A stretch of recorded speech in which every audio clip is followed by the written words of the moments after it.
S'il y a un moment délicat et stressant pour le chef de projet, c'est bien celui des réunions. Surtout la réunion de lancement. Vous savez, celle où vous êtes nommé chef de projet, où vous ne connaissez pas encore bien votre équipe et où il va falloir être crédible. Et donc, savoir bien gérer une réunion est vraiment une compétence essentielle du chef de projet. Ici, nous allons passer en revue les différents types de réunions que l'on peut organiser dans le cadre de nos projets. Il y a d'abord la réunion de lancement, que l'on appelle aussi la réunion de kick-off, vocabulaire un peu start-up.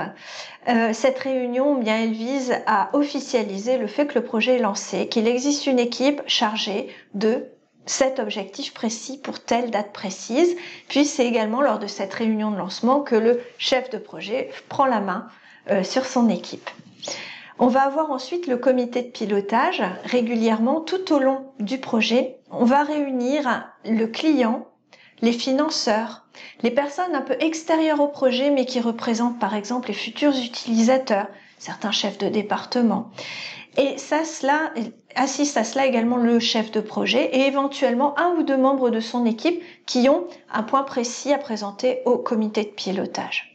Ce comité de pilotage, il est là plutôt pour valider l'avancement du projet, d'accord, et vérifier que finalement tout se passe bien selon ce qui était prévu. Si ce n'est pas le cas, le comité de pilotage va prendre des décisions. Par exemple, un report de planning, un budget complémentaire, ou alors un objectif un peu moins ambitieux par rapport à ce qui était prévu initialement. La revue de projet, eh bien, ça va être une réunion régulière également avec l'ensemble des parties prenantes du projet, non, plutôt l'ensemble des membres de l'équipe projet. Cette revue projet, elle vise très souvent à préparer le comité de pilotage. C'est-à-dire, on va pas travailler concrètement, on va plutôt faire un point de là où nous en sommes, des difficultés que l'on rencontre, et tout cela va nous servir à argumenter finalement lors du comité de pilotage. Les réunions d'équipe, par contre, sont des réunions de travail où les personnes vont se réunir, alors toute l'équipe ou une partie de l'équipe seulement, en fonction du sujet qui est abordé lors de la réunion. Et là, l'objectif, c'est véritablement de faire avancer le projet. Et puis, tout à la fin, il y a eu une réunion de lancement au début, tout à la fin, nous aurons aussi une réunion de clôture du projet. Alors, c'est une réunion qu'on oublie souvent, parce que cette réunion, finalement, elle va nous amener à positiver, à dire voilà, notre projet est terminé, voilà ce que l'on a fait, mais c'est aussi une réunion de bilan où l'on regarde un peu tout ce qui n'a pas été. Alors ça peut être parfois un peu désagréable cette réunion de clôture de projet, surtout quand le projet a bifurqué en cours de route et n'est plus tout à fait conforme aux objectifs de départ, puisque souvent la clôture du projet, c'est justement de reprendre ce que l'on avait prévu et de vérifier que c'est ce que l'on a fait. Alors je vous rassure, il est très très fréquent dans les projets que bien les choses changent au fur et à mesure de l'avancement, parce qu'on découvre de nouvelles choses. Et donc c'est quand même intéressant de faire cette réunion de clôture, ne serait-ce que pour célébrer l'événement. Alors, lorsque l'on va organiser des réunions, on peut avoir différents objectifs. On peut avoir des réunions d'information, des réunions où l'on va plutôt émettre des idées, type brainstorming, des réunions de travail, où l'ensemble des participants sont amenés à créer quelque chose, et puis également des réunions de résolution de problèmes. Donc celles-ci sont souvent assez critiques, voire tendues, puisqu'en fait on va réunir dans l'urgence des personnes parce que quelque chose vient d'arriver, qu'il faut travailler sur le problème. En fonction de l'objectif de la réunion, les méthodes d'animation seront tout à fait différentes. Une réunion d'information très souvent est descendante, c'est-à-dire que l'on va avoir une personne ou des personnes qui vont plutôt projeter des PowerPoint, des chiffres, des documents. Alors qu'une réunion d'idées ou de travail va être très participative. Alors justement, comment organiser ces réunions? On va d'abord envisager le nombre de personnes. Il vaut mieux organiser des réunions courtes avec un nombre d'intervenants plus restreint que se dire on va réunir les 10 personnes pendant 3 heures et on abordera toutes les thématiques. En général, c'est contre-productif parce que qui a 3 heures dans son emploi du temps à consacrer à une réunion? Une seule. Et puis les personnes risquent de ne pas se sentir concernées pendant une partie de la réunion. Donc en général, les réunions de travail, il est préférable de limiter le nombre de personnes et de se fixer un objectif très précis à réaliser pendant cette réunion. Et puis après, on fera des réunions peut-être en réunissant tout le monde, mais cette réunion sera plutôt une réunion d'information où chacun informera les autres à tour de rôle et où on pourra éventuellement discuter, mais ce ne sera pas des réunions de travail à 20 personnes. On a beaucoup de mal à travailler à 20 personnes. On prévoira un lieu, voire plusieurs lieux s'il s'agit de la visioconférence. Il faudra penser à l'organisation de la salle. Est-ce que l'on a plutôt intérêt à avoir une grande table centrale ou alors est-ce que l'on va plutôt avoir intérêt à positionner les personnes autour d'un U? Voilà, tout va dépendre également de la manière dont vous souhaitez animer votre réunion.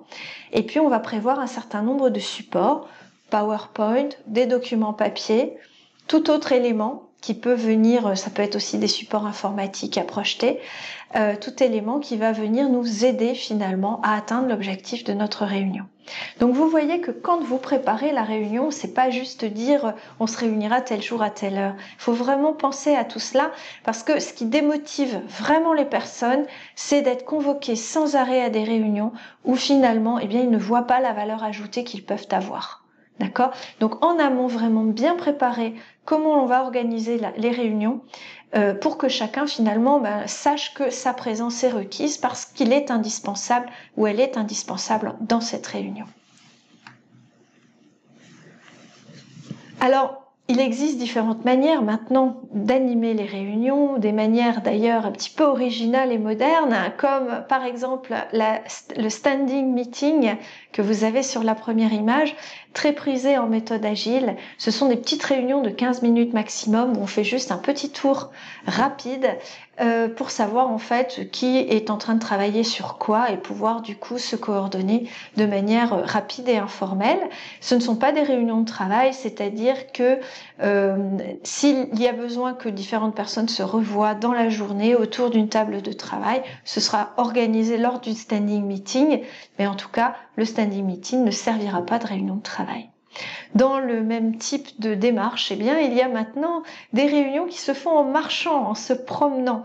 Parce qu'en fait, eh bien, on allie deux choses intéressantes, on peut discuter et puis en même temps, ça fait du bien un petit peu d'exercice physique et les chercheurs semblent avoir démontré que ce mode de communication eh bien, aide également beaucoup à la créativité, à la productivité des personnes. Donc, allez prendre l'air avec vos collègues, marcher tout en discutant du projet, c'est à la fois sympathique et efficace.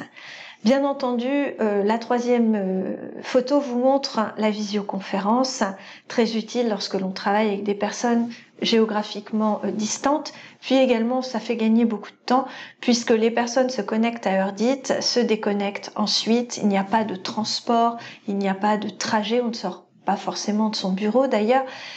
Donc c'est même une méthode efficace pour 10 minutes, 15 minutes de réunion. On n'est plus obligé de faire des réunions extrêmement longues.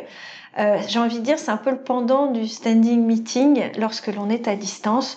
Faire une petite visio chaque soir, voilà, pour dire voilà où nous en sommes, voilà ce que l'on va faire demain, ça peut être intéressant.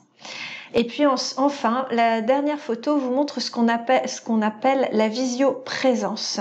C'est-à-dire que l'on va avoir le sentiment d'être en réunion avec des personnes qui sont situées ailleurs. D'accord? Donc c'est de la visioconférence, mais appliquée à des réunions qui peuvent être des réunions physiques. Donc vous voyez que vous avez maintenant tout un panel pour organiser des réunions à la fois ciblées sur les participants qui ont à contribuer, les plus intéressantes possibles et avec des moyens d'animation tout à fait divers. À vous de choisir ce qui est le plus approprié dans votre contexte.